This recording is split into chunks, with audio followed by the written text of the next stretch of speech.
Lloyd, come here.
Alright, good morning sa atin lahat mga kapatid. We'll start yung ating service ngayong umagang ito. Tayo po tayong lahat. And tatawagin natin para sa ating opening prayer si Brother Edgar.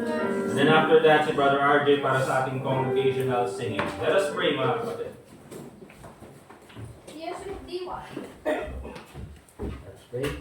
Dear Lord, salamat po muli sa binigay ng araw na kami po ay muling makakapakinig ng inyong mga mensahe mula sa Biblia, and we pray that you give us understanding, ganun din po sa preaching, bless the preaching po, na kami po ay magiging po ng tayo. Sa mga kaparating po, keep them safe as they come to church. In Jesus' name, amen. Amen. Let's open our songbooks po mga kapatid. Page 179. Such love. Page 179. Okay po tayong lahat. Amen. Nakasabuhay din natin po tawin. Amen. Page 179. Such love. Let's sing all the verses from the first verse all together now. That God should love us sinners such as I should yearn to change my sorrow into peace. No rest till He had planned to make me nigh. I wonder who is love like this. Such love, such wondrous love, such love, such wondrous love. That God should love us sinners such as I. How wonderful is love like this. That Christ should join so free.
next page, 180. Isn't the love of Jesus something wonderful? Amen? Page 180. On the first verse, all together now. There will never be a sweeter story, the story of the Savior's love divine, love that brought him from the realms of glory, just to save a sinful soul like mine. Is the love of Jesus something wonderful, wonderful, wonderful? Oh, is the love of Jesus something wonderful, wonderful it is to me. Boundless as the universe around me, reaching to the farthest soul away. Saving, keeping love, it was that found me. That is what my heart can truly say. Is the love of Jesus something wonderful, wonderful, wonderful? Oh, is the love of Jesus something wonderful, wonderful it is to me. At first, love beyond our human comprehending, love of God in Christ, how can it be? This will be my theme and never ending, great redeeming love of Calvary. Is the love of Jesus something wonderful, wonderful, wonderful? Oh, is the love of Jesus something wonderful, wonderful it is to me. Amen. Great singing. Are you happy this morning? Say amen. Alright, good to know na tayo po ay tuwang-tuwa ngayong umagang ito. Later on, tuwang-tuwa tayo kasi meron talagang birthday. Ano, yung birthday si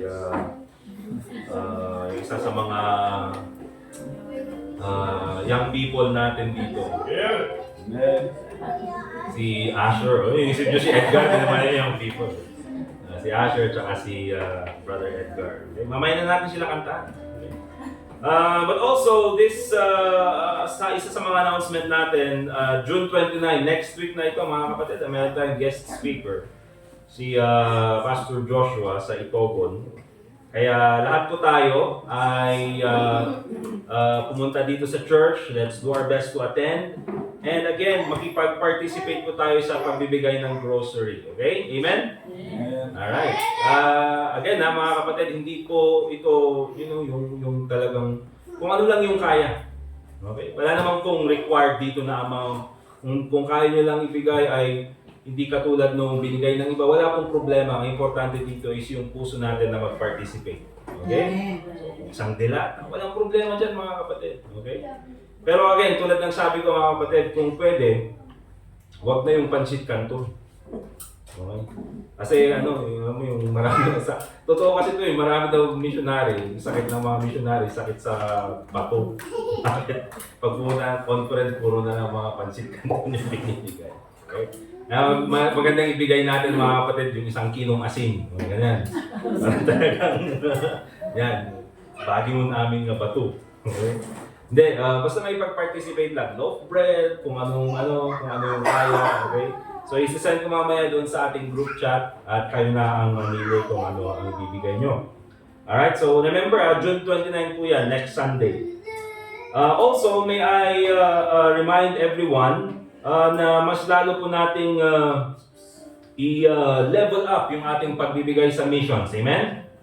So again, tulad ng sabi ko last Sunday, since January, ang lumalabas na sa missions natin ay 5K per month. Okay? And by the way, dinagdagan pa natin yan last Sunday. Kasi nga yung isang missionary sa Pakistan ay, nakikita ko yung maganda yung gawain. Nakikita ko naman yung need. And at the same time, yung missionary na yon ay Pakistani national na nag-aral dito sa Pilipinas. Ay ang pangalan ng church niya is Pag-asa Bible Baptist Church. May Pakistan, tapos nagandi ba di church na Pilipino, Pag-asa. Okay? Kaya magandang suportahan natin yung gawain na yon. So, ang lumalabas sa missions natin is 5K per month. Yan na yung local and foreign. And then, ang pumapasok sa missions natin is 2,000. Okay? Kaya dagdagan natin yung pagbibigay natin sa missions. Amen? Kahit na konti lang, ito lang yung kaya kong ibigay sa missions. Sagad na yung budget, kaya ito lang yung maidadagdag ko. Walang problema, basta meron tayong maidagdag. Amen? So, huwag niyong sabihin na hindi na ako magdadagdag, konti lang kasi yung maidadagdag ko kung at least kung may maidagdag tayong konti, mas malaking tulong po yan para sa mga missionaries. Amen? So yan po, wala pong masama doon. Also, this coming August 3, ano po yung event natin ng August 3?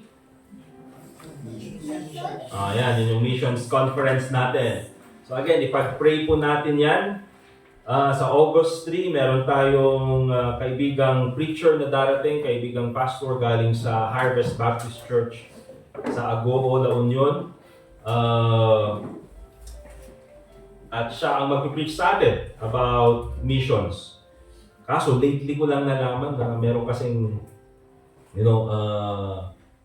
missionary, American missionary doon sa Cavite, na matagal ng missionary dito sa Pilipinas, na willing pa lang pumunta dito sa Baguio. Si Dr. Byers, Pastor Byers. Bulag siya na preacher. Amerikano, bulag na preacher. And ang talagang nakapuso niya is missions. Pero alangan mo nga, Pastor, natitiayaban mo pa, taka lang, second choice ka lang. Kaya next time na lang natin siya imbitahan para sa ating missions, okay? So, yun, pag-pray po natin yung ating missions conference sa August 3. Malapit na yan.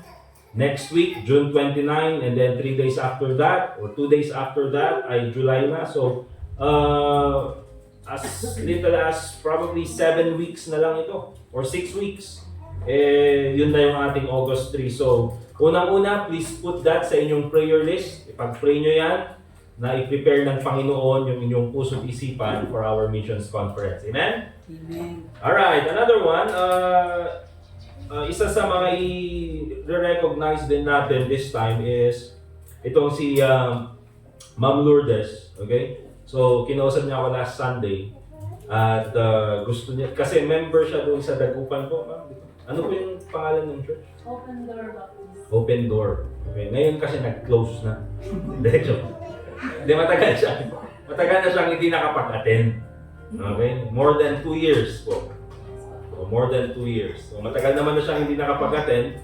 And so, dito naman na siya nag-attend. At nakasama naman natin siya ng matagal. And so, nakapag-decide naman na po siya that she would like to transfer here dito sa ating church. So, everyone, having the desire and having the... Ganun pa rin po ba yung decision nyo, ma'am? Okay pa rin? Parehas pa rin yung decision nyo? Yes? Or baka nagbago na mga sabi na yun? I-announce ko naman, hindi, mapakit. Okay? All happy receiving her to be a part of Highcrest Baptist Church outreach dito sa Gibraltar. Say a hearty amen. Amen. Thank you very much, ma'am. At palagi naman na po, noon pa kayong welcome sa family ng Highcrest. Okay? Pero at least ngayon, official na. Alright? Also, ipag-pray natin si Sister Leia. Nakausap ko kanina si Flor. Nasaan si Flor? Sinabi niya, may sakit daw si Sister Leia kaya hindi nakarating. Nagsusuka kagabi. Sabi ko, anong brand? Yung daw dami ko dito. Di ba, ano pong nangyari kay Sister Leia? Wala kasi kay 3 o'clock, nagising ako na nagsusuka na. Nagdala na siya. Pero nagpa-hospital na po siya, hindi pa. Okay. Hindi natin baka siyempre, umaga yun. Sickness. Morning sickness. Dami na nila nilaban nila eh. Ha? Baka nalamigan ko na.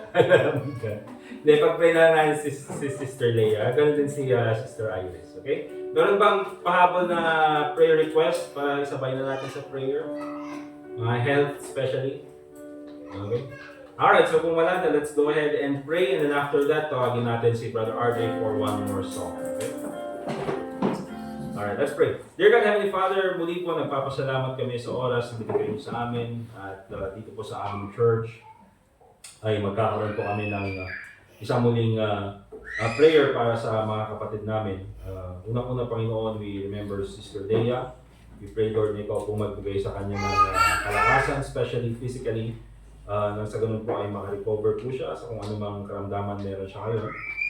Give her the strength, dear Lord, na mag-recover. At ganun din po, kung meron man pong ibang mga findings, sana po ay makita agad ng mga doktor.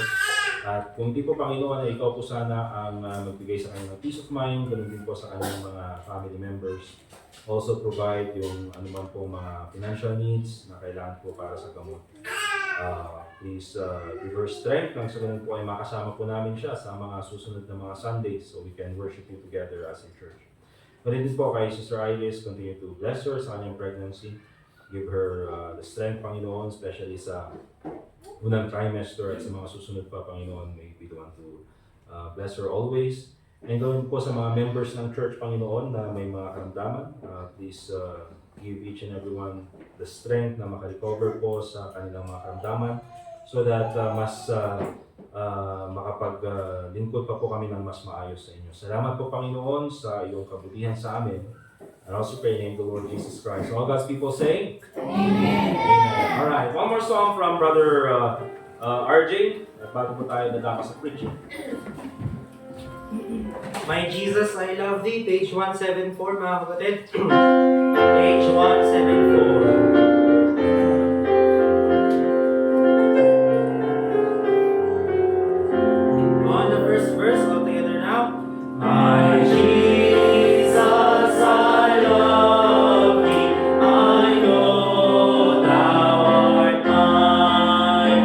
For thee all the follies of sin I resign.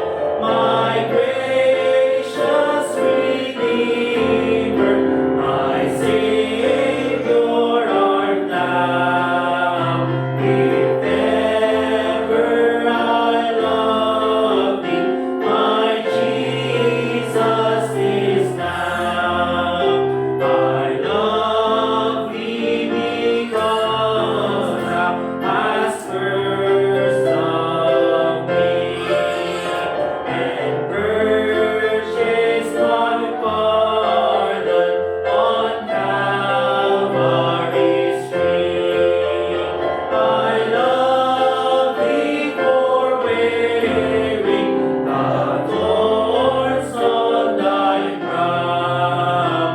If ever I love thee, my Jesus is now. I love thee in life, I love thee in death, and praise thee as long as thou lendest me bread, and save when the dead Judas gold on my brow. If ever I love thee, my Jesus is now. In mansions of glory and endless delight, I'll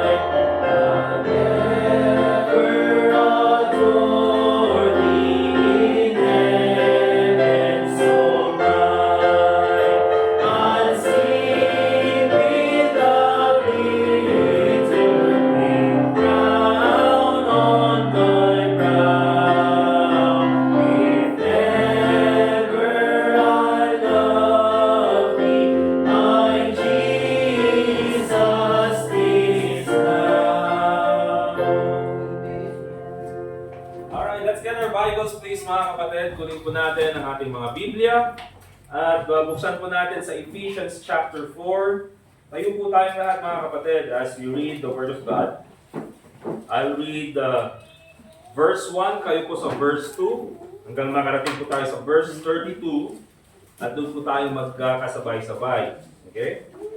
So, Ephesians chapter 4, verse 1, and then kayo po sa verse 2, And then, sabay-sabay po tayo sa verse 32. Okay? Ano yung ganito? Yan yung salitan, di ba, parang yung sa Catholic Church din, tapos sa end, peace be with you. Alright, verse 1. I therefore, the prisoner of the Lord, beseech you that ye walk worthy of the vocation wherewith ye are called. Verse 2. With all boldness and meekness, not suffering or bearing one another in love. Endeavoring to keep the unity of the Spirit in the bond of peace. There is one body and one Spirit, even as ye are called in one hope of your calling. One Lord, one faith, one baptism. One God and Father of all, who is above all and through all and in all. But unto every one of us is given grace according to the measure of the gift of Christ. Wherefore he said, when he said, "Not mine, he led captivity captive, and gave gifts unto men." Now that he ascended, what is it but that he also descended first into the lower parts of the earth? He that ascended is the same also that ascended not far above all heavens, that he might fill all things. And he gave some apostles, and some prophets, and some evangelists, and some pastors and teachers, For the perfecting of the saints, for the work of the ministry, for the edifying of the body of Christ, till we all come in the unity of the faith and of the knowledge of the Son of God, unto a perfect man, unto the measure of the stature of the fullness of Christ. that we henceforth be no more children, tossed to and fro, and carried about in every wind of doctrine, by the sight of men, and craftiness, for every right conceit. But speaking the truth in love, may grow up into him in all things, which is the head, even Christ. From whom the whole body with joint together and comforted by that which every joint supplieth, according to the effectual working and every part, maketh increase of the body by everybody himself and God. This I say therefore, and testify in the Lord, that ye henceforth walk not as other Gentiles walk in the vanity of their mind. Having understanding darkened, being unhindered from the light of God through the ignorance that is in them, because of the blindness of their heart. Who being past feeling have given themselves over unto lasciviousness, to work all uncleanness with greediness. But ye are not so in Christ. If so be that ye have heard him, and have been taught by him, as the truth is in Jesus.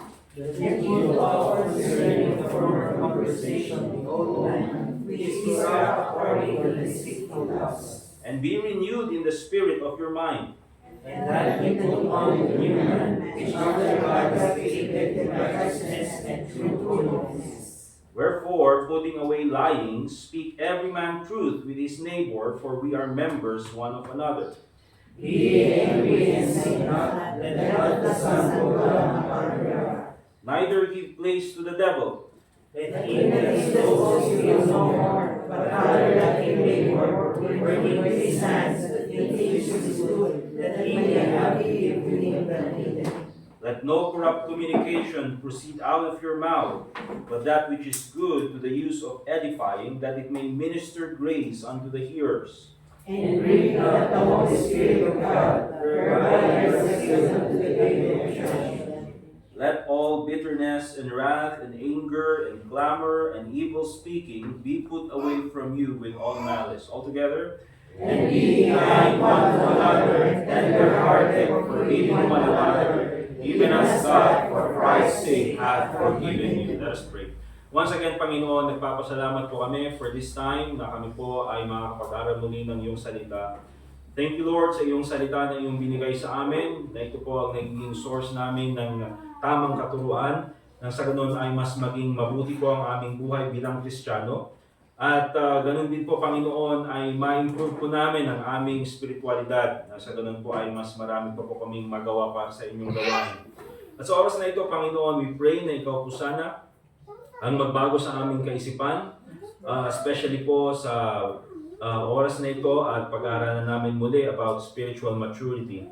I pray, Lord, na ikaw po ang mag-guide sa amin through the Holy Spirit. sa mga prinsipyo na dapat naming malaman. Turuan mo po kami, Panginoon, at ikaw po ang magbukas ng aming puso't isipan. At ikaw po, Panginoon, ang magbigay din sa amin ng mapakumbabang puso, nang sa ganun po ay matanggap namin ang mga turo na ito at magamit po namin, ma-apply po namin sa aming buhay bilang Kristiyano. Panginoon, bigyan mo rin po ako ng sapat na talino at galing, nang sa ganun po ay maipahayag ko at maipaliwanag ko ng maayos ang iyong salita. Muli po, Panginoon, lahat po ng ito ay hindi po namin magagawa kung wala po kayo. Kaya lahat po ng papurit pa sa salamat ay binabalik po namin sa inyo sa pangalan ni Jesus. Amen. Let's all be seated please, mga kapatid. At ang pag-aaralan po natin, mga kapatid, ngayong umagang ito ay kung sa English, the relevance of spiritual maturity to communication. Okay? So ito po yung communication na ginagawa natin, yung pag-usap. Alright? So ano ba ang relevance ng spiritual maturity? Meron bang kinalaman ang spiritual maturity sa communication? And in fact, mga kapatid, there is. Alright? Last Sunday afternoon, nung nakarang linggo, ay pinag-aralan natin the benefits of spiritual maturity. Alright? So nakita rin natin, mga kapatid, na meron pong benefits ang pagiging spiritually mature. Hindi lang po ito sinasabi natin na dapat gawin at maging desire ng bawat isang Kristiyano, bagkus meron pong rason kung bakit po natin ito tinuturo, dahil meron po itong benepisyo para sa inyo. Okay? Pag kayo po ay naging spiritually mature, mga kapatid, ang unang-unang mababless ay kayo. Okay? Hindi po ako. Ang unang-unang makakaramdam ng benefits or mas magandang uri ng pamumuhay, mga kapatid, ay walang iba kundi yung nag-mature mismo na Kristiyano. At isa po sa mga nabanggit natin na benefits ng spiritual maturity is that kung ang isang tao is spiritually mature, he or she can develop deeper and meaningful relationships. At lahat po tayo, mga kapatid, ay mayroon po tayong mga relationships. Alright? Lahat po tayo, may kaibigan, may kapamilya, may mga, yung iba, may asawa, may mga anak. Okay, so lahat po tayo, meron tayong relationships. At kung gusto natin, mga kapatid, na mas mapabuti yung ating relasyon sa ating asawa, or sa ating mga anak, or sa ating mga kaibigan, or sa mga kasama sa simbahan, even sa mga kasama sa trabaho, even sa mga kapitbahay, or even sa mga taong nang-aapi sa atin, mga kapatid, alam niyo kailangan natin spiritual maturity. Amen. Okay? At isang aspeto ng spiritual maturity na napaka-importante, mga kapatid, is yung communication. Pag-ipag-usap. Alright? Importante yan, mga kapatid. And it's very relevant to spiritual maturity. Kaya magiging focus po ng ating pag-aaral is doon po sa verse 14 and verse 15. Ang sabi po dyan sa Bible, that we henceforth be no more children tossed to and fro. Okay? So, yan yung sinasabi ni Apostle Paul, na hindi na tayo dapat maging mga bata. Alright? So, it is very important na tayo ay maging spiritually mature. Okay? Carried about with every wind of doctrine by the sleight of men and cunning craftiness whereby they lie in wait to deceive. But tingnan niyo po yung verse 15. Ang sabi niya, but speaking the truth in love, sabi niya, may grow up. So nandun pa rin, mga kapatid, yung maturity. Speaking the truth in love may grow up into Him, the Lord Jesus Christ. Tingnan niyo ito, mga kapatid, in all things. Kasali na dyan, mga kapatid, yung ating mga relationships. Kasali na dyan, mga kapatid, all things. Alright? In all things, which is the head, even Christ. So, why does communication matter? Bakit importante ang communication? I think lahat tayo, mga kapatid, ay makaka-relate dito. Kasi tayo minsan, I think, hindi lang ako, I think kayo din, meron na tayong nasabi, na nung after natin nasabi, siguro sa mahal natin sa buhay, or sa kung sino man, after natin sabihin yung sinabi natin, bigla tayong, alam mo, nag-regret. Ano ba yung Tagalog ng regret? Nagsisi. Nagsisi. Di ba? Bigla natin pinagsisihan yung sinabi natin. Na-experience nyo na yun, mga kapatid? Di ba? Nasabi mo sa kapatid mo, or nasabi mo sa asawa mo, or nasabi mo sa mahal mo sa buhay. Pagkasabi mong ganun, ba't mo sinabi yun? Pero nasabi mo na eh. Okay? That's why communication is very important. Kasi lahat tayo nahuhulog sa patibong ni Satanas na communication. Alright? Kaya, very important na spiritually mature tayo. Kasi mga kapatid, good communication, yung maayos na communication, that is a sign of spiritual maturity. Lahat po tayo nakikipag-communicate. Pero minsan, hindi tama yung pag-communicate natin. Kaya ang gusto nating matutunan, mga kapatid, is good communication. Kaya nga ang sabi dyan, mga kapatid, nung text na binasa natin, hindi lang speaking. Ano sinabi dyan? Speaking the truth. Sabihin natin yung katotohanan, of course, which is the Word of God, pag-aaralan natin later on, pero hindi lang yan, yung paraan ng pakikipag-usap, in love. Alright? So yun po yung kailangan natin makita later on. Remember this, mga kapatid.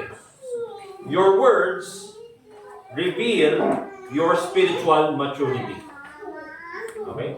Pinapakita ng iyong mga salita, o sabihin na natin, pati yung pananalita, yung uri ng ating spiritual maturity. Look at Matthew chapter 12 verse 34. Isa ito sa mga titignan natin paulit-ulit later on. Matthew chapter 12 verse 34. Nang sabi ng ating Panginoong Jesucristo, O generation of vipers. Ito, kausap niya mga kapatid, mga Pharisees, mga hypocrites, mga unbelievers. O generation of vipers, how can ye, being evil, speak good things? Kayong mga Pharisees, kayong mga hypocrites, of course, wala kayong magandang sasabihin sa akin, wala kayong magandang sasabihin about sa ministry, about sa Panginoon, kasi you are evil. Therefore, ang lalabas sa inyong bibig ay evil. Yung sabi ni Jesus Christ. Pero ang prinsipyo na dapat natin makita dito, mga kapatid, ay ito. For out of the abundance of the heart, the mouth speaketh. Okay? Out of the abundance of the heart, the mouth speaketh. Kaya po, dapat nating malaman, mga kapatid, that our spiritual mature, or if our heart is spiritually mature, if we are spiritually mature, our words, our communication will reflect maturity. Tama po ba, mga kapatid? So yun po yung dapat nating makita, mga kapatid. That's why communication matters sa ating pong mga relationship, and of course, ganun din po sa ating spiritual maturity. Hurtful words reveal a problematic heart. Diba? Negative words reveal a problematic heart. Bakit ganun yung pananalita? Bakit ganun yung salitang nasabi? Bakit ganun yung paraan ng pag-communicate? Because it usually is a problem with the heart. Out of the abundance of the heart, the mouth speaketh. Naintindihan po, mga kapatid? So, let's go ahead and tignan yung sa text natin, Ephesians chapter 4, verse 14 and 15. At makikita natin dito, mga kapatid, na katulad nung binanggit ni Jesus Christ, ay ganun din naman yung sinasabi ni Apostle Paul. Okay? Na itong si Apostle Paul, nung siya ay sumulat sa mga members ng Ephesian Church, ay gusto niyang i-encourage yung mga members na magkaroon ng unity. Kaya nga doon sa verse 1, ay nakita natin, mga kapatid, especially doon sa verse 3, endeavoring to keep the unity of the Spirit in the bond of peace. Sinasabi niya sa church, na kayong mga members ng church, you have to do your best to keep the unity. And of course, later on, binanggit niya yung spiritual growth ng bawat isa. Sa verse 14, that we henceforth be no more children. Huwag na tayong maging katulad ng bata. Dapat mas lalo tayong nagmamature. Mas lalo tayong nagiging malago sa ating spiritual life. Okay? So he pointed out, mga kapatid, that maturity is also seen in how we speak. Okay? So hindi lang yung words, mga kapatid, but also the way we speak. Kaya nga, speaking the truth in love, the manner of how we speak. So in simple terms, kung titignan po natin yung sinasabi ni Apostle Paul, spiritual maturity is equal to careless and hurtful communication. Or spiritual immaturity is equal to careless and hurtful communication. Kahit sino nang masaktan. Alright? Basta masabi ko yung nararamdaman ko. Spiritual maturity also is about truthful. Minsan nakakasakit. Because it's truth, mga kapatid. Hindi po natin maiwasan yan. But again, loving and constructive communication.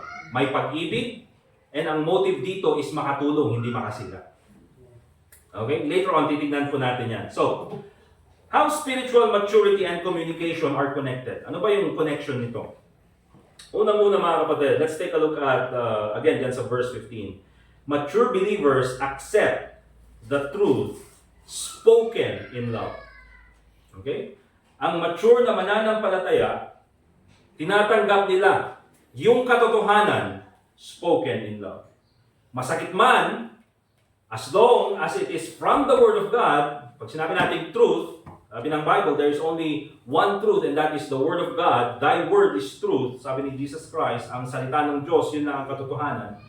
Ang mature na mananampalataya, kahit na masakit, tatanggapin niya yan because he knows or she knows it's the truth.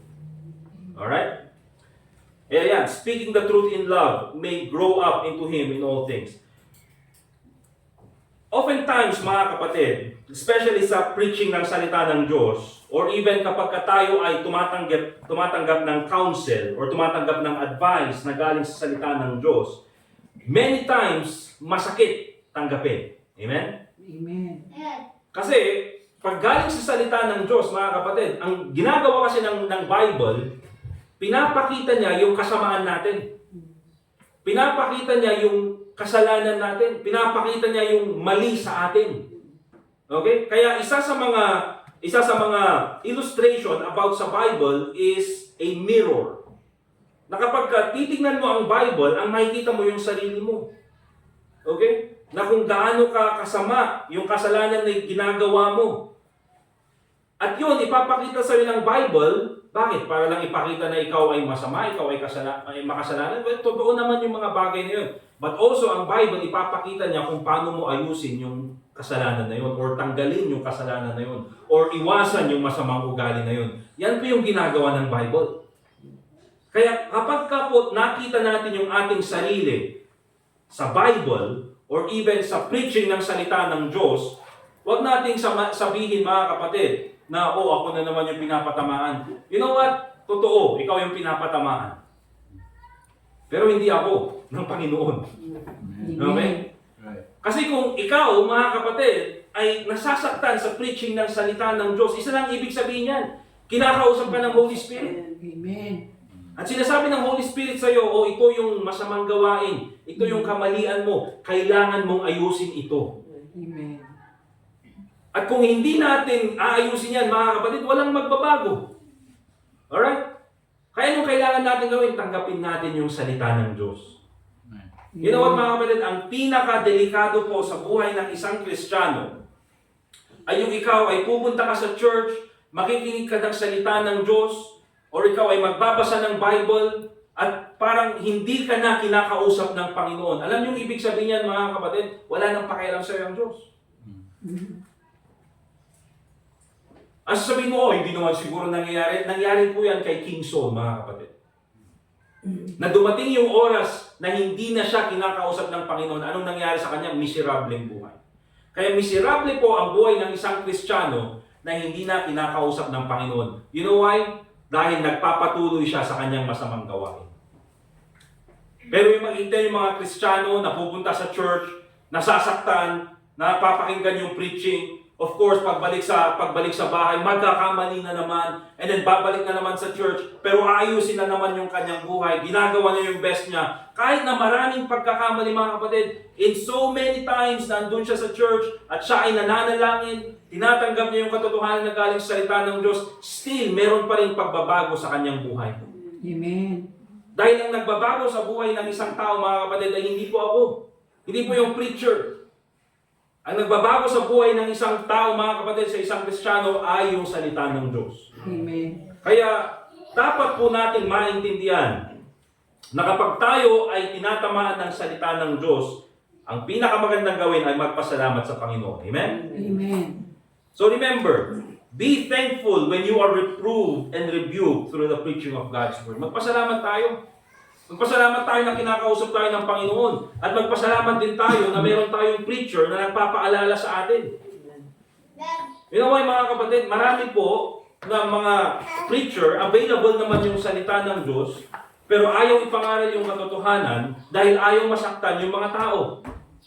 At anong nangyayari tuloy, mga kapatid? Dahil ayaw masaktan yung mga tao, walang nagbabago sa buhay ng mga tao. And so patuloy pa rin sa kasamaan, patuloy pa rin sa kabunduhan. And anong nangyayari, mga kapatid? No difference, no change. Minsan nga, mas lumalala pa yung buhay ng Kristiyano. Alright? And remember this, mga kapatid. Before preaching, especially sa mga preachers na kasama ko, o ganun din sa mga members. Diba? Minsan kasi, we have to confront people with the truth. Pero, kailangan natin maintindihan, mga kapatid, before preaching, or before confronting someone with the truth, or before giving counsel with the truth, remember this, we have to fix our motives. Okay? Katulad po ng sinasabi ko palagi, mga kapatid, na ang motive po natin sa preaching ay para makatulong. Okay? Hindi po tayo magpipreach para saktan ko lang yung nainis talaga ako sa kapatid mo. Itong pipreach ko para masaktan siya. Kasi kung ganun lang, mga kapatid, hindi po yan makakatulong. Alright? At ganun din po sa inyo. Kung meron kayong gustong tulungan na member ng church, gusto nyo magbigay ng advice or humihingi sila ng advice, make sure, mga kapatid, that you fix your motive. Sabi ng Bible, speaking the truth in love may grow up into Him in all things. And of course, remember this, mga kapatid, mature believers also control their tongue. Hindi lang mature believers accept the truth spoken in love, but also mature believers control their tongue. Isa po yan sa, I believe, one of the principles ng communication. Na alam natin kung kailan magsasalita at kung kailan makikinig. Amen? Mature believers control their tongue. James chapter 3 verse 2. James chapter 3. And tingnan po natin yung verse 2. Ang sabi ng Bible in James chapter 3 verse 2. For in many things we offend all. Pero sabi ni James, if any man offend not in word, the same is a perfect man, and able also to bridle the whole body. Okay? Now, para mas maintindihan natin ito, mga kapatid, baka kasi ang isip natin ay, dapat ang Kristiyano hindi nakaka-offend. Diba? Usually po, mga kapatid, maraming Kristiyano ang nakaka-offend. Totoo po yan. Ang Kristiyano po mismo ay nakaka-offend. Si Jesus Christ, mga kapatid, nakaka-offend sa mga religious leaders sa kanyang panahon. Okay? At ganun din po sa atin na mga Kristiyano. You see, pag marami tayong ginagawa sa Panginoon, maraming ma-offend sa atin. Di ba? So, hindi po yan natin matatanggal sa buhay natin bilang Kristiyano. That there are times na tayo mismo ay nakaka-offend. And anong ibig sabihin yan, mga kapatid? At least, kung makaka-offend man tayo, maka-offend tayo dahil mabuti yung ginagawa natin. Kaya sabi dyan, mga kapatid, doon sa chapter 3 verse 2, for in many things we offend all. Diba? Ikaw man siguro ay maka-offend, pero siguro at least sabihin natin, nakaka-offend yan dahil sa kanyang preaching. Masyadong, nakaka-reprove, nakaka-rebuke. Diba? So at least yung ganun, magandang offense. Pero kesa naman, mga kapatid, na alam mo yun, nakaka-offend, puro na lang hindi niya makontrol yung kanyang dila. Ay, hindi yun yung tamang, pagkaka-offend dahil sa buhay ng isang Kristiyano. So, mas tingnan po natin yung James. Now, itong James kasi, mga kapatid, Yung context po niyan ay yung Christian attitude when trials come. Kaya kung babalikan niyo po yung chapter 1, sabi niya, "My brethren, count it all joy when you fall into diverse temptations, knowing this that the trial of your faith worketh patience." Okay? So yung context ni James diyan sa James ay yung sinasabi ni James ay kayong mga Kristiyano, dapat tama yung iyong reaction or yung iyong response kapag dumating yung problema. Imbis na ikaw ay maging bitter, imbis na talikuran mo ang Panginoon, sinasabi niya, count it all joy kasi may purpose ang Panginoon. Yun yung sinasabi niya. Kaya sabi niya sa chapter 3, "For in many things we offend all, if any man offend not in word," now binabanggit niya dyan mga kapatid, ay meron kasi yung mga Kristiyano na kapag dumating yung problema, or dumating yung pressure, or dumating yung hirap ng buhay, kung ano-ano na ang sinasabi na against sa Panginoon. Di ba? Nung okay yung buhay niya bilang Kristiyano, amen, praise the Lord, ang buti ng Panginoon, napakabuti ng Diyos. Di ba? Pero nung dumating yung problema, ano ba naman ang Panginoon? Ganito ba ang plano niya sa akin? Mula nung ako ay naging Kristiyano, naging miserable na ang aking buhay, parang lumabas pa na ang Panginoon ang masama. Kaya yun yung sinasabi ni James dito, that if any man offend not in word, the same is a perfect man. Kasi ang mananampalataya na mature sa kanyang spirituality, alam niya how to control their tongue. Kahit sa kanyang loob, sinasabi ni Satanas, alam mo, ganitong ginagawa sa iyo ng Panginoon, hindi ka mahal ng Diyos. Pero alam niya sa katotohanan, hindi. May plano ang Panginoon. Hindi ako magsasabi ng masama against sa Panginoon dahil kung wala ang Diyos, wala ako. Ganun po ang isip ng mature na believer. Kaya kahit po ang ating Panginoong Jesucristo, even nung siya ay na-accuse ng mga tao, even nung siya ay pinapahirapan ng mga tao, anong ginawa niya? Tumahimik lang. Tingnan niyo po yung Matthew chapter 27. Let's go to Matthew chapter 27.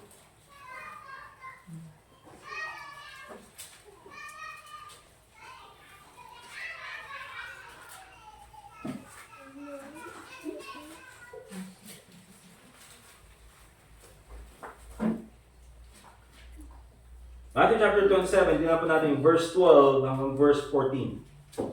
The Bible says, "And when he was accused of the chief priests and elders, he answered nothing." So, yung Ilocano, akakusaranda. Falsely accused. Itong si Jesus Christ. Na itong ginawa mo, ito yung sinabi mo. Although hindi nila naintindihan yung sinasabi ni Jesus Christ. Ano sabi niya? He answered nothing. You know what, mga kapatid, meron talaga yung mga tao na nasa paligid natin or aapi sa atin, magpapahirap sa atin, na minsan hindi mo na kayang depensahan yung sarili mo, or hindi naman hindi kaya, but hindi mo na kailangang depensahan yung sarili mo. You know why? Kasi kahit na anong katotohanan yung sabihin mo sa kanila, hindi sila maniniwala. Kasi itong mga kapatid, itong mga chief priests na ito, nakita nila yung miracles ni Jesus Christ, napakinggan nila yung teachings ni Jesus Christ, nalaman nila yung reason ni Jesus Christ kung bakit ganun yung kanyang mga turo. There is nothing against sa sinasabi ng salita ng Diyos, and yet, they still continued accusing the Lord Jesus Christ.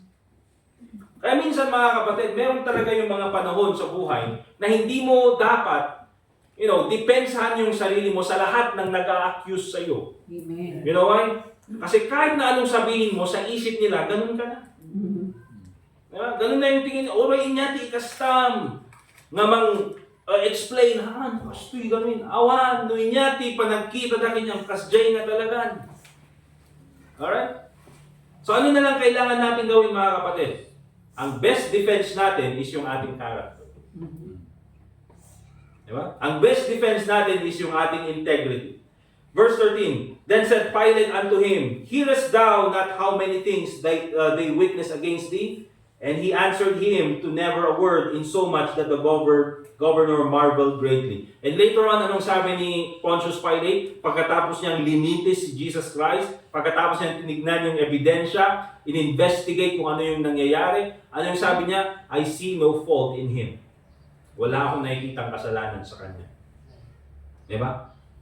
Kasi here's the thing mga kapatid, kahit na maraming accusation sa inyo, ang mananaig pa rin yung katotohanan. Amen.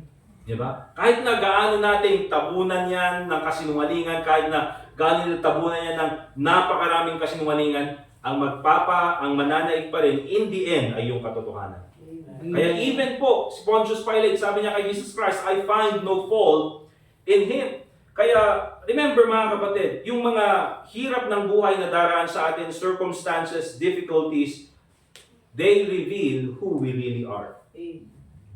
Pinapakita talaga kung sino tayo. Hindi po totoo yung sinasabi na, naging ganito ako dahil sa mga problemang dumaan sa buhay ko. Probably sabihin natin ginamit yan ng Panginoon. Pero later on mga kapatid, kung paano tayo mag-respond sa problema, yan po talaga yung ugaling meron sa atin. Di ba? Pagka ikaw ay dumaan sa hirap ng buhay, and then later on, pagdating mo sa hirap ng buhay, wala ka ng ibang magandang nasabi sa Panginoon, sinisi mo pa ang church, sinisi mo pa yung iba, sinisi mo pa ang Panginoon. You know what mga kapatid? Out of the abundance of the heart, the mouth speaketh. Our circumstances reveal who we really are. So remember mga kapatid, huwag po nating sisihin ang Panginoon sa mga bagay na nangyayari sa atin. Amen? Okay? At kung iaalaw man ng Panginoon na mangyari yan sa atin, mga kapatid, ibig sabihin lang yan, ang Panginoon pa rin is in control. Alright? Remember this mga kapatid, na ang mga circumstances sa buhay natin also ay nagbabago. Pero yung mga salitang nababanggit natin, minsan mahirap makalimutan. Kaya be careful sa mga nasasabi nating salita, especially sa mga mahal sa buhay natin, especially sa asawa natin, or especially sa mga anak natin. Kasi kahit nasabihin natin, nasabi ko yan kasi ganito kasi yung sitwasyon noon. Pero diba, kahit na ganun yung explanation mo, hindi pa rin makakalimutan yung mga salitang nasabi. Minsan, nagre-rewind yan sa isip. Okay? And also, mga kapatid, remember this, the best response during difficulties is prayer. Yan pa rin ang pinakamagandang response. Ang response ng isang mananampalataya, mature believer, kapag dumating yung pressure sa buhay, problema sa buhay, ay panalangin. Amen? Mature believers control their tongue. Hindi lang yan. Mature believers accept the truth spoken in love. Pangatlo, mature believers use words to edify. Mature believers use words to edify or build up. Encourage. Yun po yung ibig sabihin niyan. Tingnan niyo po, dyan sa Ephesians chapter 4, balikan po natin.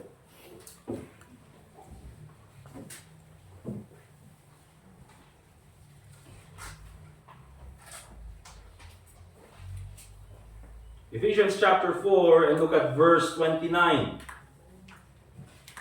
Ephesians chapter 4, and verse 29. Ang sabi ng Bible, let no corrupt communication proceed out of your mouth, but that which is good to the use of edifying. So, sabi ni Apostle Paul, walang dapat na corrupt communication or masamang communication na lalabas sa ating bibig. At kung meron mang lalabas sa ating bibig na words, that which is good. Dapat yung tama, yung nakakatulong, yung katotohanan to the use of edifying para maka-encourage. Now, minsan mga kapatid, pag sinabi nating encourage, ay hindi lang po yan yung mga positive words. Minsan negative words, nakaka-encourage din po yan. Okay? O kailangan mong tanggalin yan. Kailangan mong tanggalin to. Okay? Kailangan baguhin mo yan. Minsan negative, minsan. Pero nakakatulong din yan. But also, sabi ng Bible, that it may minister grace unto the hearers. Again, nandyan ulit yung motive. Okay? Hindi ka lang magsasabi ng salita para lang, saktan yung ibang tao or ipakita na ikaw ay mas mataas kaysa sa ibang tao. Pero ang motive mo is that makatulong sa ibang mananampalataya. That it would minister grace unto the hearers. Kapag mapakinggan ka nila, nakaka-encourage naman yung sinabi ni sis. O nakaka-encourage naman yung sinabi ni Brad. Di ba? Ang magandang example natin dito mga kapatid, dito sa Bible, meron tayong tinatawag na isang character na ang pangalan ay si Barnabas. Okay? And yung Barnabas na yun, mga kapatid, itong si son of Joseph. Si Barnabas na ito, mga kapatid, ang ibig sabihin ng Barnabas, napakaganda actually. Son of consolation. Di ba? Hindi natin napapakinggan yan sa mga bata ngayon. Sana may mga batang pangalan Barnabas. Barnabas! Ang pangalan. Ay, hindi pa. Kung lalaki yan, ay, Barnabas. Di ba? Barnabas, ikaginaw! Pero yun yung ibig sabihin ng Barnabas, mga kapatid. Son of consolation. Actually, Judas, maganda rin. Ang pangalan na Judas, ang ibig sabihin niyan ay praise. Praise to God. Di ba? Ang ganda. Pero hindi na ginagamit ngayon. Bakit? Dahil sa kagagawan ni Judas eh. At least ngayon may Jude. Okay lang yung Jude. Di ba? Pero yan yung rason kung bakit yung kapatid ni Jesus Christ na Jude, yung pangalan niya, nung linagay sa Bible yung kanyang epistle, Judas yung pangalan niya pero nilagay Jude. At kaya dun sa epistle, every time na binabanggit yung pangalan ni Judas, Iscariot. Para maiba siya sa tunay na, kasi yun yung pangalan niya. Para ma-specify na ito sabahin na Judas. And si Judas yung traitor. Pero ito si Barnabas, mga kapatid, ang pangalan niya, son of consolation. You know why? Because he is an encouragement. Yan po yung ibig sabihin ng consolation, console. Di ba? Kapag may problema ka sa buhay, ito yung klase ng tao, mga kapatid, na andyan, dadamayan ka, i-encourage ka. Son of consolation. Ito yung kilala, mga kapatid. Bakit ganito yung binigay sa kanyang pangalan? Dahil kilala siya sa church at sa community nila na itong tao na ito nakaka-encourage. Magandang kasama yan. Bakit? Nakaka-encourage yan.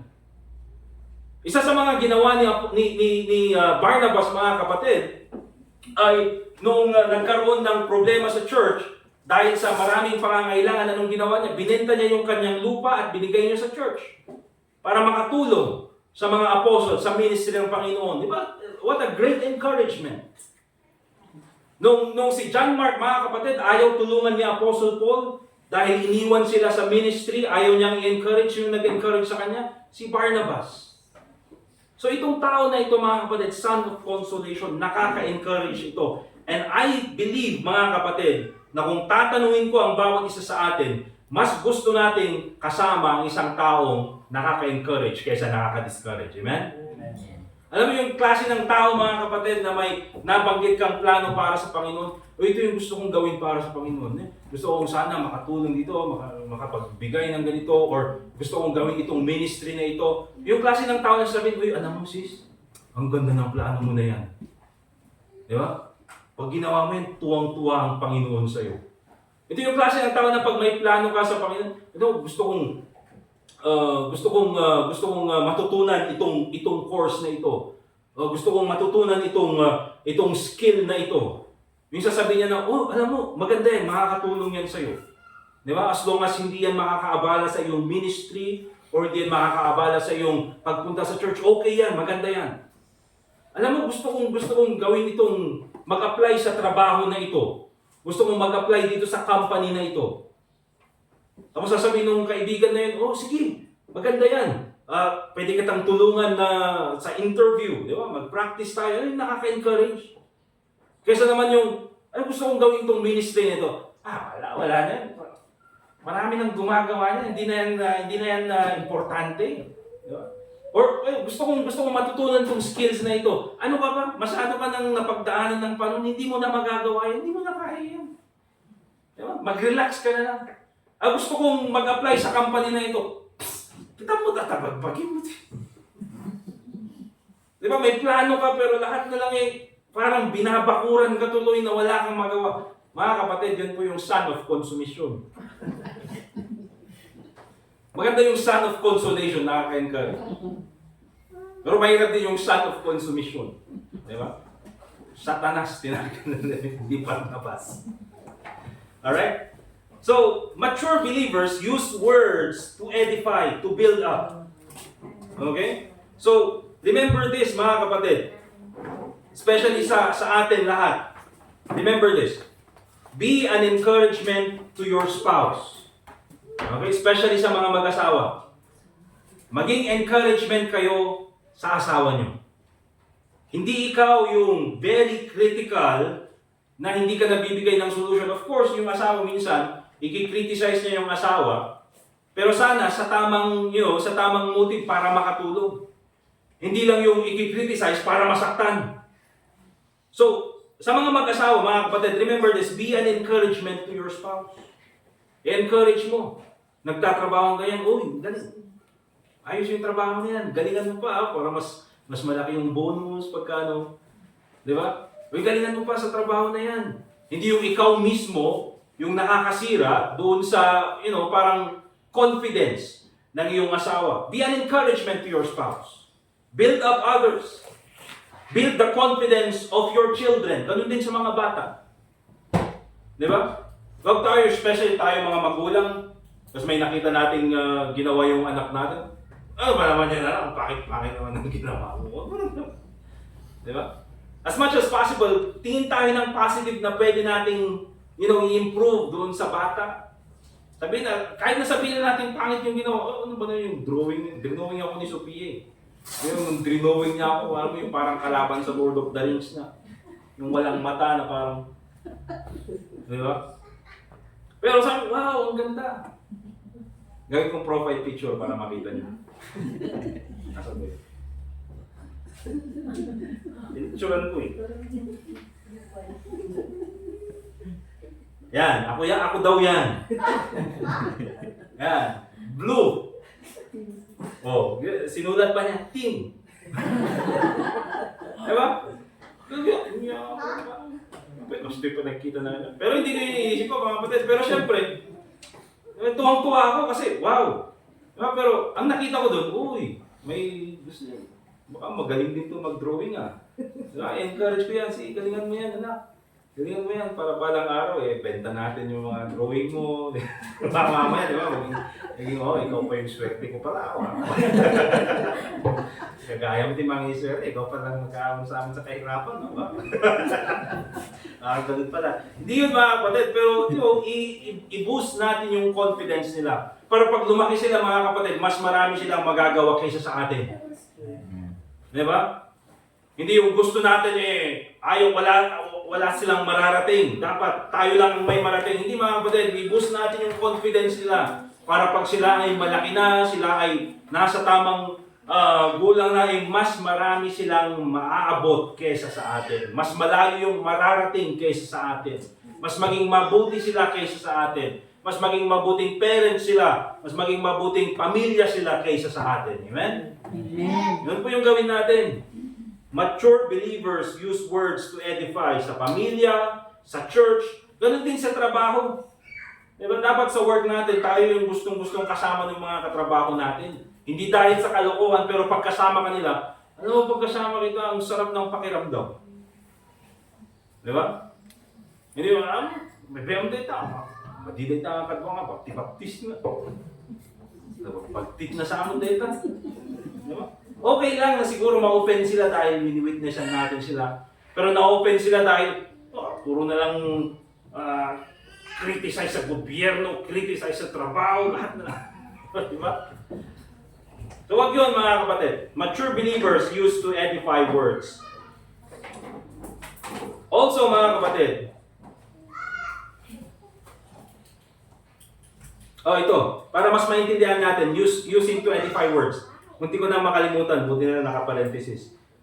Understand that there's a difference between encouragement, yun yung truth, and flattery. Yun yung flattery. Iba naman yung flattery. Di ba? Yung encouragement, naggagaling yan sa katotohanan. O yun naman, pag ginawa mo yan, I think maganda yun sa'yo. Pag-practicean mo na, kaya mo yan. Pero yung flattery, mga kapatid, nakita mo nang masama yung ginawa, uy, okay yun. Oh, ganda.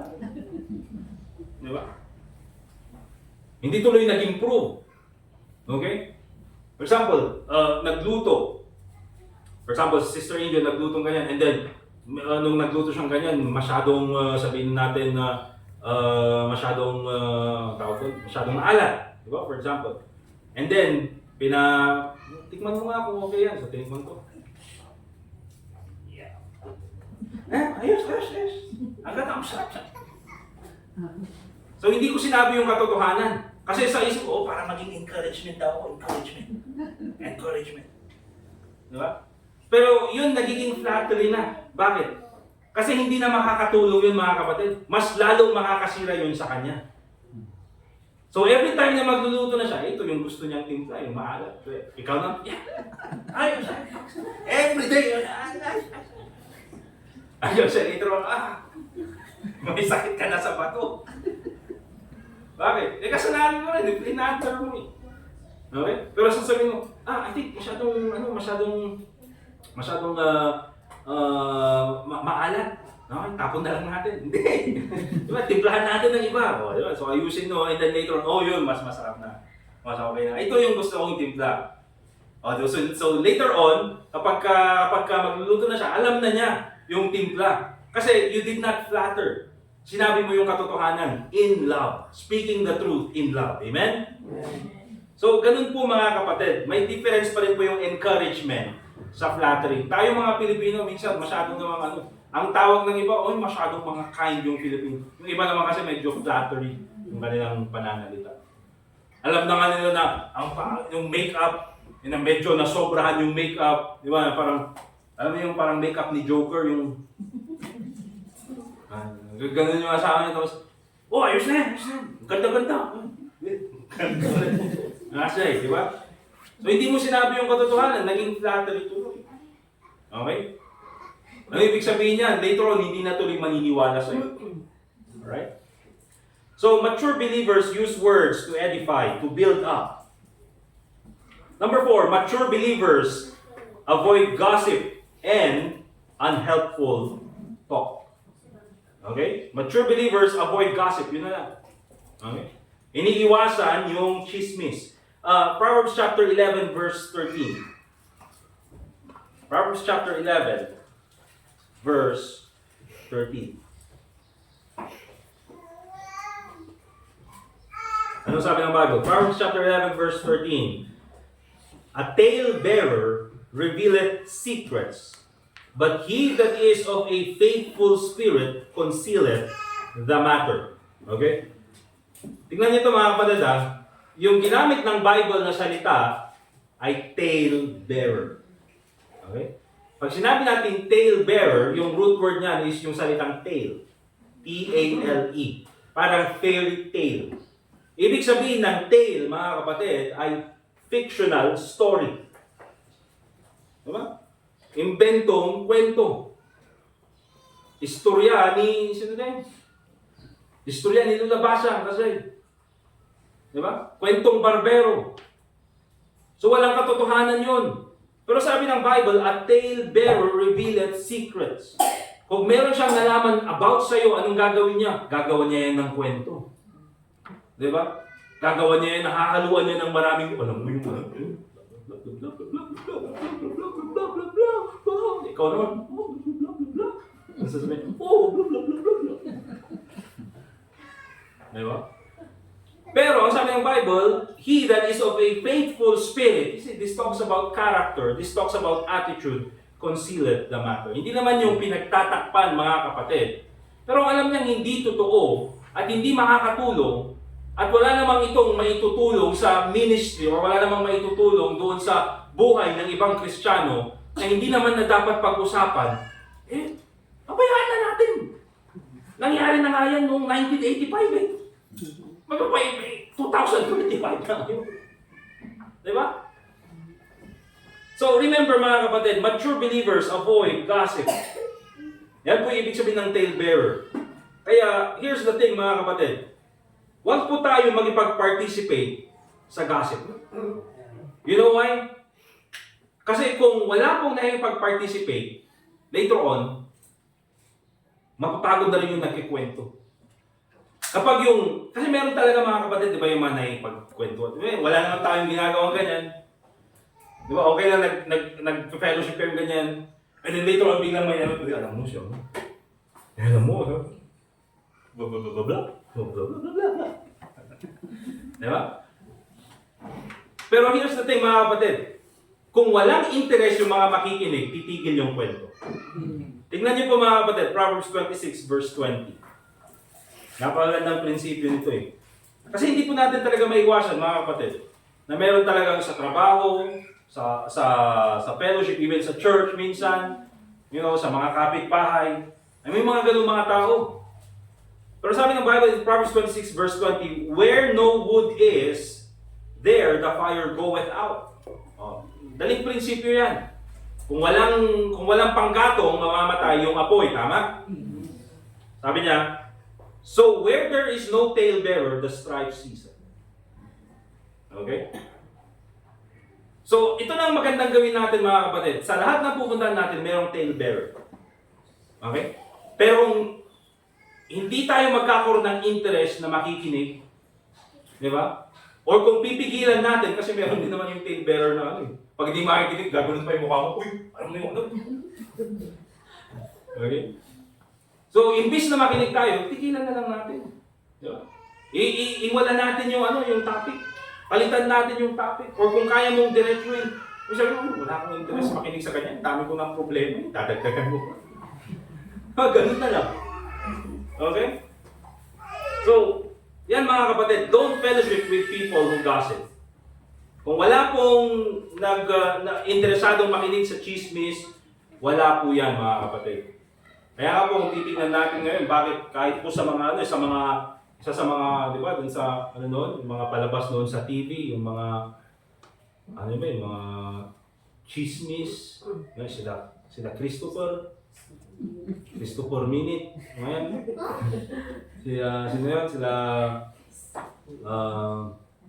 Tito Boy, ganda. Mga mga chismis. Di ba?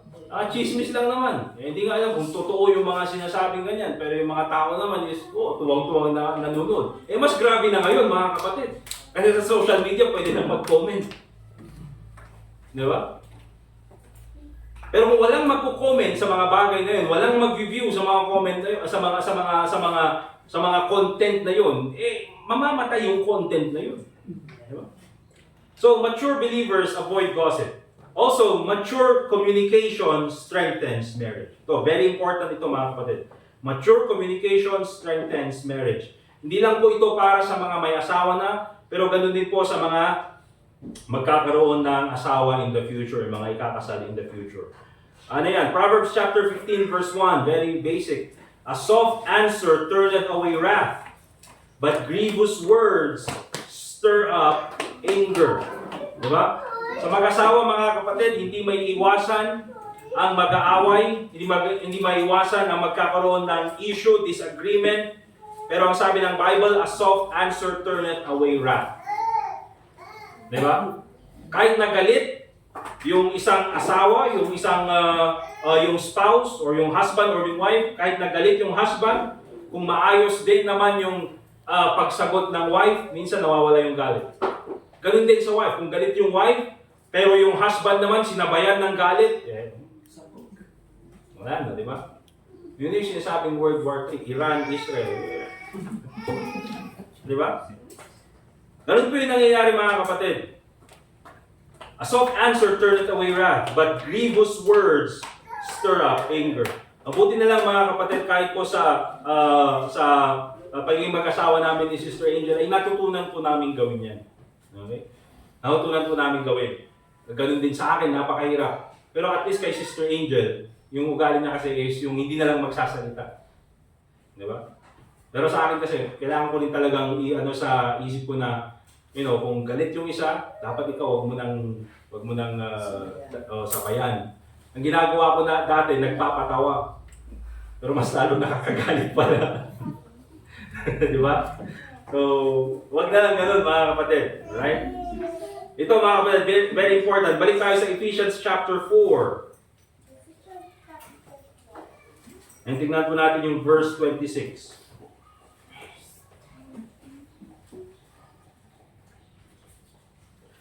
The Bible says, be ye angry and sin not.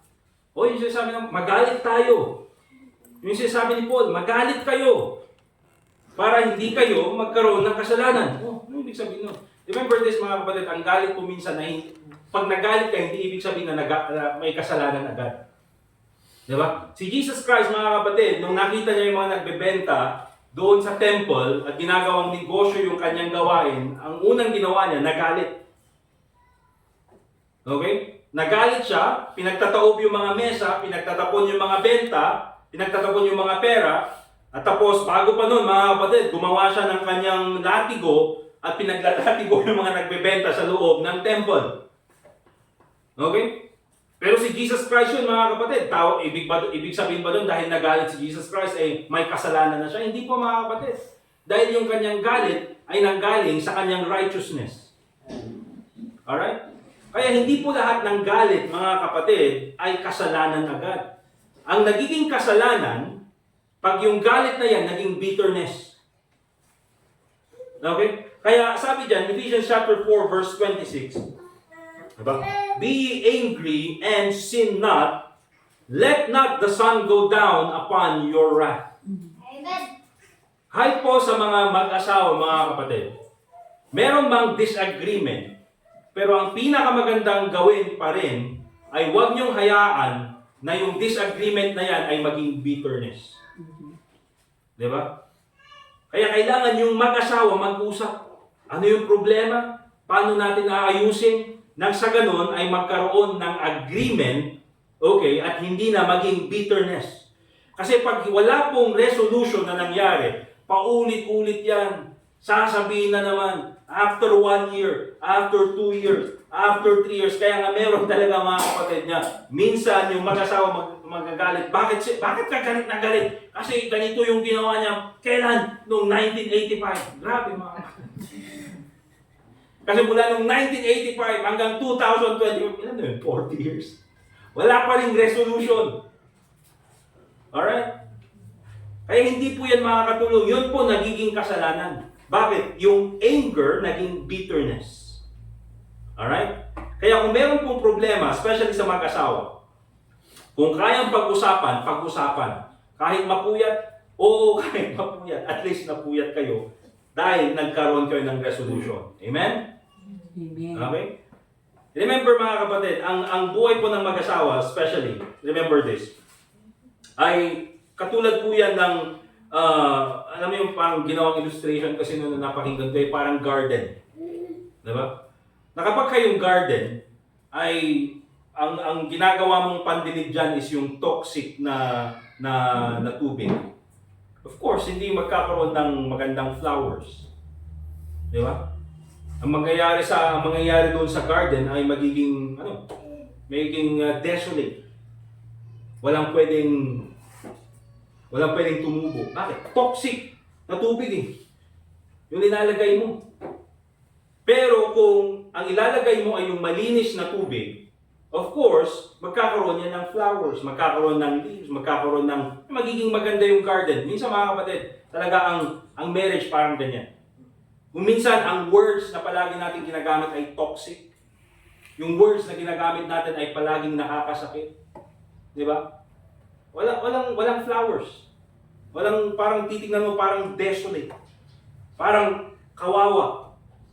Di ba? Hindi na alagaan. Bakit? Toxic eh, yung nilalagay natin na pandinig. Pero kung ang nilalagay natin is words of kindness, di ba? At least naman sa mag-asawa, mapakinggan nyo naman yung I love you. O yung mga may asawa dito, sabihin nyo sa asawa nyo, I love you. Sige na. Sige na, sabihin nyo sa asawa nyo, I love you. I love you. Sabihin nyo sa asawa nyo, I love you. Sige, sige, okay mo. Sige, sige. Imamayda, sige kayo, sige kayo. I love you. Oh, di ba? Kasjay!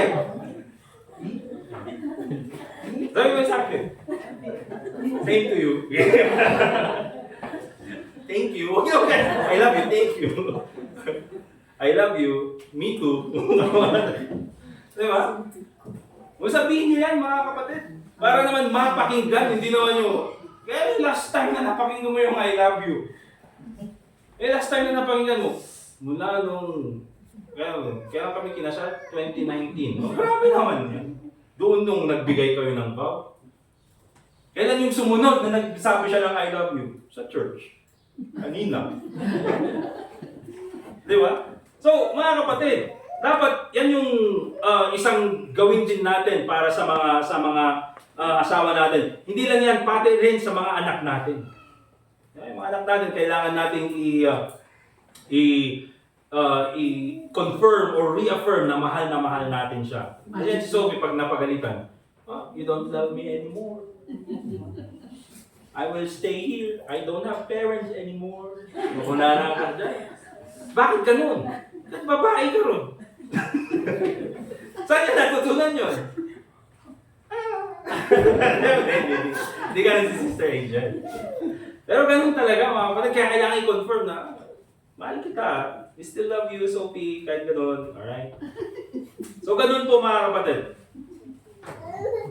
Also, mga kapatid, ganito, very important sa mga mag-asawa. Pag sinabi natin communication, hindi lang yung palagi nagsasalita. Yung marunong din makinig. Amen? Yung marunong din makinig. Especially sa mga lalaki minsan, pag lalaki nagsasabi ng saloobin yung babae, yung wife, ang sasabihin ng lalaki, hindi, ganito kasi yan. Ganito yan, dapat ganito gawin natin. Ganito, bla bla bla, bla bla bla, bla bla bla, bla bla bla bla. Okay? Kasi ganun minsan, yung lalaki naman ganun, palaging may plano. Kailangan ganito dapat yung gawin para ma-solve yung problema. Pero you know what, mga kapatid, karamihan sa mga babae, especially mga lalaki, makinig kayo ha, minsan hindi nyo kailangan magsalita. Minsan kailangan nyo lang makinig. Di ba? Kahit na inahanto ka na. Ganun ba? Ganun, makinig ka lang. Ay, ganun ba? Alam mo yung nandun ako sa paradahan, nandun ako sa store, ganito. Ay, ganun ba? Grabe naman yan. Alam mo, ganun kahit na peke yung reaction. Ay, ganun, nasaan ba yung bahay? Ano yung ginawa sa'yo? Pangit na talaga din ang tao niya. Kasi dahil mo, tatanong kaslang pa yung sumas. Natin pala yung natitapuhan ta. Diba? Ganun mga kapatid. Especially sa mga lalaki, dapat marunong makinig. Hindi lang yung magsalita, but also, pag communication kasi mga kapatid, speaking and listening. Okay? Alright. Remember this mga kapatid, especially sa mag-asawa, kasi yun pala yung point, di ba? Mature communication strengthens marriage. Remember this, your spouse is not your enemy.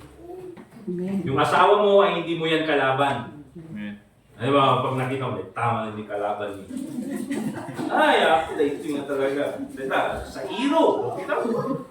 Kalaban na ito. Alam mo yung parang, minsan tingin mo sa doon sa di ba sa, nanonood tayo ng mga old na pelikula. Alam mo na yung itsura ni FPJ. Alam mo na yung itsura ni sila Robin na ganyan, sila Eddie Gutierrez. Di ba? And then, alam mo na agad kung sino yung kalaban. Di ba? Yung mga goods, alam mo yung itsura na may lang eh. Kasi na may lang, ang mumot ay dahil yung kalaban nun. Di ba? Eh, ganun din mga kapatid, minsan ganun yung tingin natin sa kayo Kayo yung tingin nyo sa asawa nyo, kaya tingin nyo kalaban. Dahil tamo nun, hindi kalaban. Nakikita, natutulog, gigising ka ng madaling araw, nakita mo, wala siyang wala siyang katulong-tulong. Pero remember mga kapatid, your spouse is not your enemy. Kung meron ka mang kasama para mag-succeed yung pamilya, yung asawa mo. Amen. Remember that. Pero kung ginawa mong kalaban, yung asawa mo, ay pambira, mahirap talagang mag-succeed. Bakit? Yung kakampi mo, ginawa mong kalaban. Diba? And of course, remember this mga kapatid. Kung ikaw man ay lumaki sa isang environment where words are usually unkind, diba? Meron naman po kasi yung mga ganun na usually lumaki sa environment na puro negative words, unkind words yung napapakinggan, don't do the same to your family. Amen? Huwag niyong gawin sa pamilya niyo. Kung ano man yung nangyari sa pamilya before, hindi ibig sabihin na ganun din yung gagawin mo sa pamilya. Baguhin mo. Masama ito. Ito yung gagawin ko. Tama sa harap ng Panginoon. Amen? Alright. Ito, last na at gagawin ko mabilis. 5 minutes. Tapusin ko to. Steps towards spiritual mature communication. Okay? Ano mga kailangan natin gawin para mas maging maayos yung ating communication? Watch out for your words. Okay? Bantayan mo rin yung iyong pananalita. Alright? Tingnan niyo yung Psalm 141 verse 3. Basahin ko na lang. Sabi ng Bible, set a watch, O Lord, before my mouth. Sabi ng Bible, keep the door of my lips. Alright? Keep the door of my lips. Basically, ang gusto kong prinsipyo yung maintindihan natin dito is this. Don't speak if you have nothing good to say. Wala ka rin lang maayos na sasabihin, huwag ka na magsalita. Hindi rin na makakatulong, hindi huwag ka na magsalita. Alright? And of course, mga kapatid, Proverbs chapter 10 verse 19. Ito, go to your Bible para ma-underline nyo, maganda ito. Proverbs chapter 10 verse 19. Ang sabi ng Bible, he that refraineth his lips is wise. Yung tao na alam pigilan yung kanyang pananalita, the Bible says, wise. Okay? Hindi po wise yung, nasabi ko yung masakit na salita, nanalo ako. Diba? Nanalo ako, nasaktan ko siya. Ako yung nanalo. Hindi po yun wise. You know why? Nasira yung relationship eh. Diba? Ang wise, mga kapatid, is yung kaya niyang ayusin yung relationship. Na kahit nasabihin natin, siya yung nasa tama, pero kung alam niyang ito yung makakasira sa relationship, pahahalaga niya yung relationship, and then aayusin na lang yung problema nito. Yun po yung wise, mga kapatid. He that refraineth his lips is wise. And of course, mga kapatid, Proverbs chapter 16, verse 24.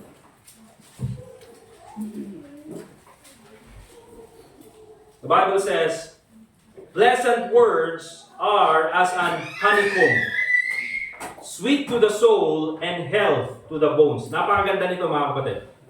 Sweet to the soul and health to the bones. Ano yun? Pleasant words. Positive words. Yung mga nakakatulong na words.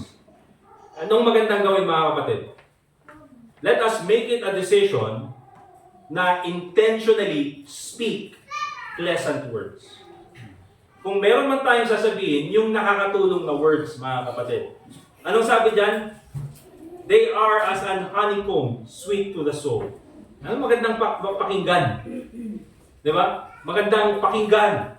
Kaya nga sabi ko, mga kapatid, kahit siguro kayo, mamili kayo, mas gusto nyong sumama sa isang tao na pleasant yung kanyang pananalita. Amen? Amen. Pleasant words. Yung ganda naman ng forma mo. Ang ganda naman ng fashion. Di ba? Ang ganda ng ayos. Yung mga ganon, mga kapatid. Wow, okay yung buhok. Ganda. Kaysa naman yung, saan ka nagpapangit? Kaya ganun ng mga tao. Palang iba ko nito. Ewan ko, mga lalaki kasi ganun minsan eh. Kami, pag nasa high class kami, wala kaming ginawa kundi, diba? Hindi kung ano yung kapintasan, yun na lang ginagawa minsan.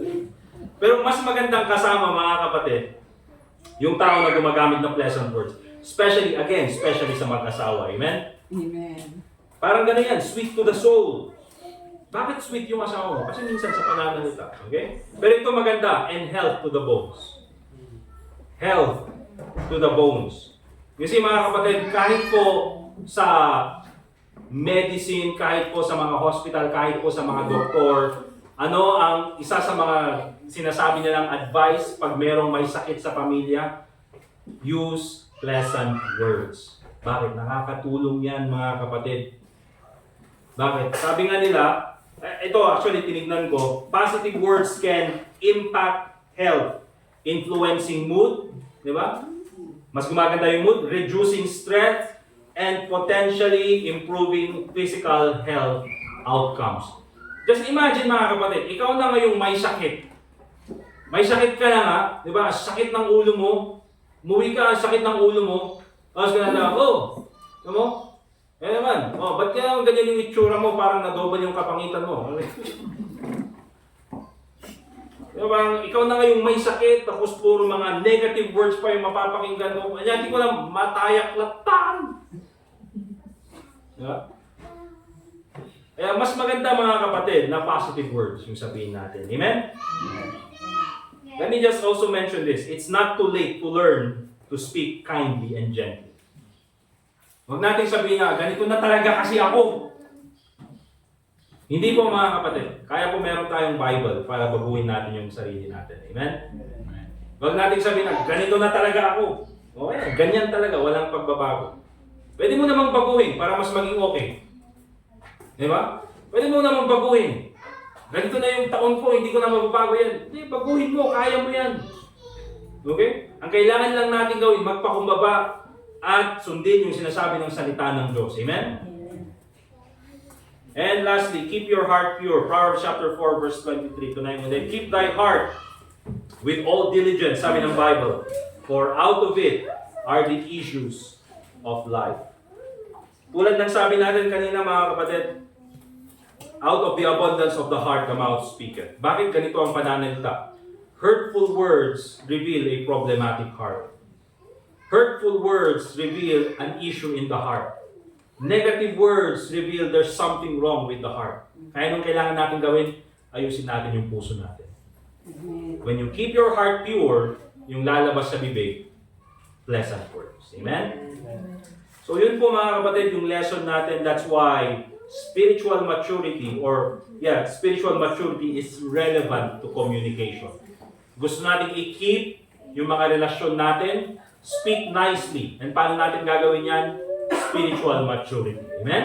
Amen. Let us pray. Dear God, Heavenly Father, muli po kami nagpapasalamat sa oras na bibigay niyo sa amin na kami po ay pwedeng makinig ng iyong salita. Lord, patawarin po kami sa mga pagkakataon, Panginoon, na hindi po namin nabantayan yung aming mga pananalita. At kami po ay nakapagsalita ng mga bagay na hindi kaaya-aya sa aming mga mahal sa buhay. At ganoon din po kahit po sa inyo, Panginoon. Panginoon, sana po ay mabago namin ang mga ganitong klaseng ugali. At nang sa ganun po ay mas mapanatili namin maayos ang aming mga relationships sa aming pamilya, sa aming asawa, sa aming pong mga anak, sa aming pong mga kasama sa church, sa mga trabaho, sa aming pong mga kapitbahay. Panginoon, ikaw po sana ang tumulong sa bawat sa amin nang sa ganun po ay mapabuti pa namin ang aming buhay bilang mga Kristiyano. Tulungan mo po kami, Panginoon, sa aming mga pagkukulang at nawa po, Panginoon, ay mas maging maayos po ang aming pamumuhay. At ito po, Panginoon, ay magagawa lang namin dahil po sa iyong salita at sa iyong gabay. Kaya, Panginoon, ikaw po sana muli ang tumulong sa bawat sa amin ngayong oras na ito. Sa aming pong invitation, sa aming mga panalangin, Panginoon, ikaw po sana ang makinig at magbigay sa amin ng tamang kaisipan. And also pray in the name of the Lord Jesus Christ. Amen. Let's continue to pray mga kapatid. And again, may I ask everyone na kung meron po tayong mga gustong ayusin sa buhay natin bilang Kristiyano, that you will make a commitment this morning. Lapit po kayo dito sa harapan. At tayo po ay manalangin ng magkakasama at sabay-sabay. Sige po, manalangin po kayo.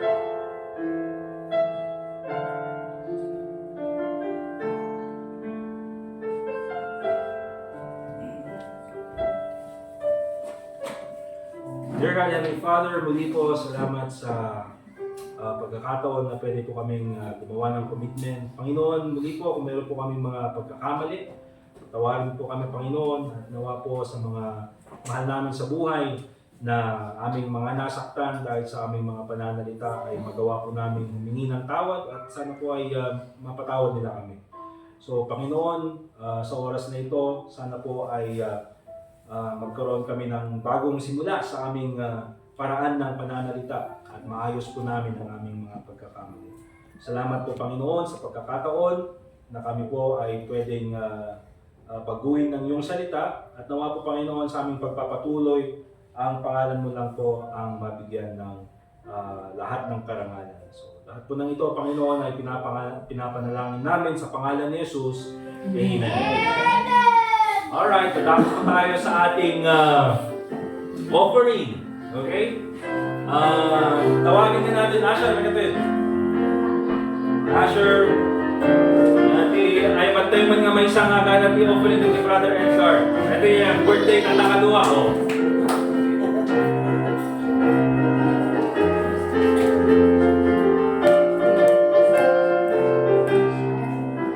Okay na si Brother Dustin sa offering please.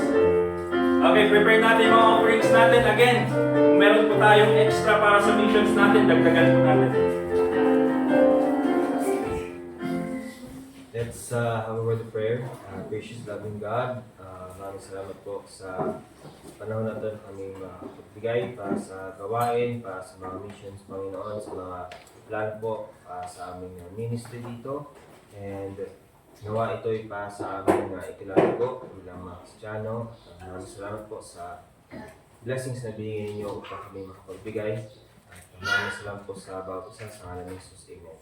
Amen. Let's give our offerings mga kapatid.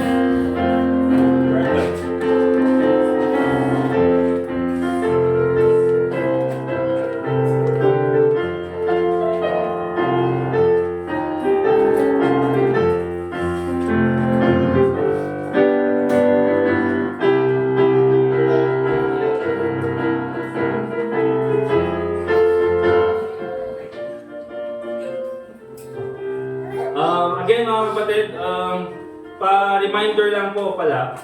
Again, kung meron po kayong mga kakilala na nagbebenta ng lupa, okay? Pag sinabi nila mga kapatid na yung binibenta nilang lupa is 30,000 per square meter. Sabi nung ipag-pray namin.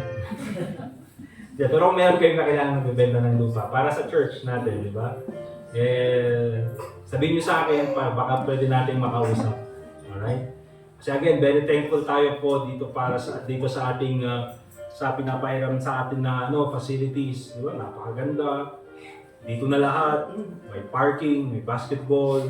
Di ba? Meron pa tayong horseback riding. So nga lang, kailangan magbayad. Di ba? Pero syempre mga kapatid, mas okay din kung at least meron tayong ma-purchase na sariling lugar para po sa ating facilities. Okay? So ipag-pray lang natin, hindi naman natin pinipilit sa Panginoon. Pero kung meron at willing naman ang Panginoon na ibigay sa atin, ibibigay naman niya sa atin. Amen?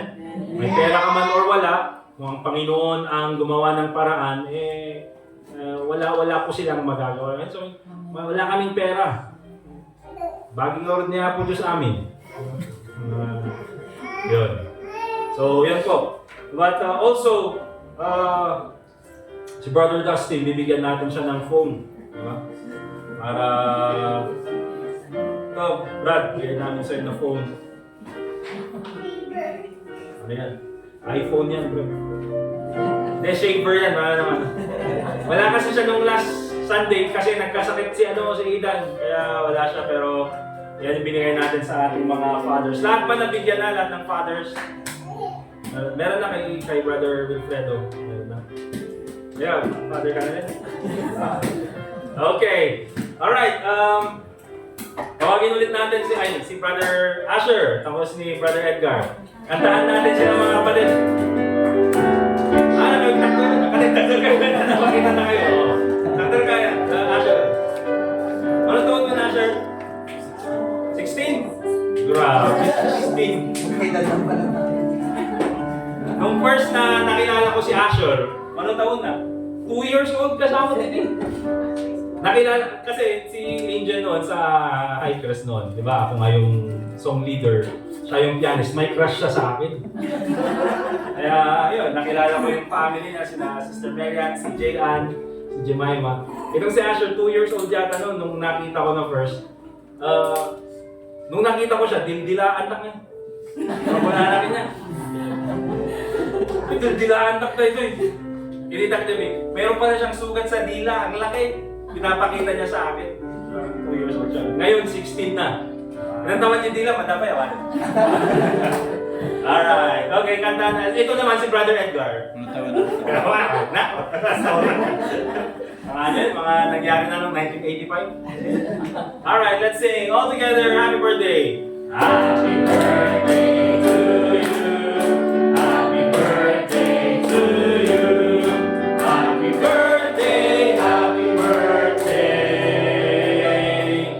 Happy birthday to you. Happy birthday, Brother Edgar. Happy birthday, Asher. And ba't nagsabay yung pinaka-pogi dito sa church natin? Wow! Okay, thank you. Let's all stand up please mga kapatid para sa ating closing song. 168. Song number 168. Kantahan po natin.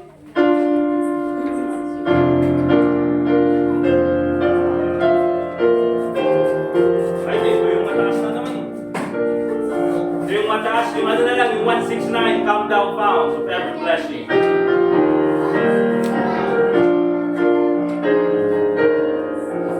Alright, all together the first stanza.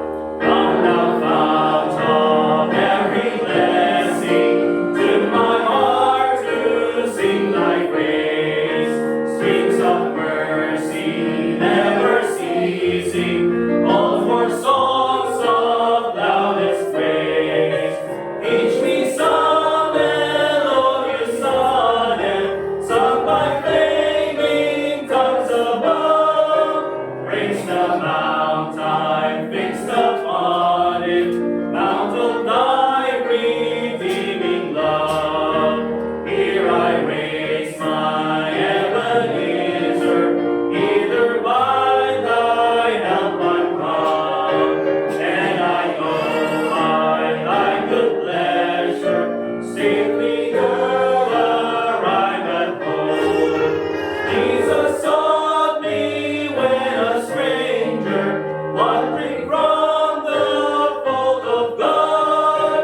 He to rescue me from danger, interposed his precious blood. Oh, to raise out great and ever, daily I'm gone straight to thee. Let thy goodness as a better bind my wandering heart to thee. Prone to wander, Lord, I feel it. Prone to leave the God I love. Here's my heart, oh, take and seal it for thy courts above. Amen. Tawagin ko natin si Sir Hector para sa ating closing prayer. After that, mag-fellowship po tayo. By the way, meron tayong guest speaker mamayang hapon. Okay? Sir Hector, please. testing. Let's pray. Lord, thank you again that we were able to worship you in spirit and in truth. Thank you that we were able to be here together with brothers and sisters. Thank you for teaching us again your word through our pastor. Thank you that through the truth of your word and the principles, we will be able to think right, to speak right, and to do right, Yes. even in our relationships, at home, in church, and when we are with others. Thank you that you continue to be gracious and merciful to us. We ask this in Christ's name. Amen. Amen. Thank you very much, mga kapatid. We're dismissed. Let's shake hands. Fellowship. Serena Tufan.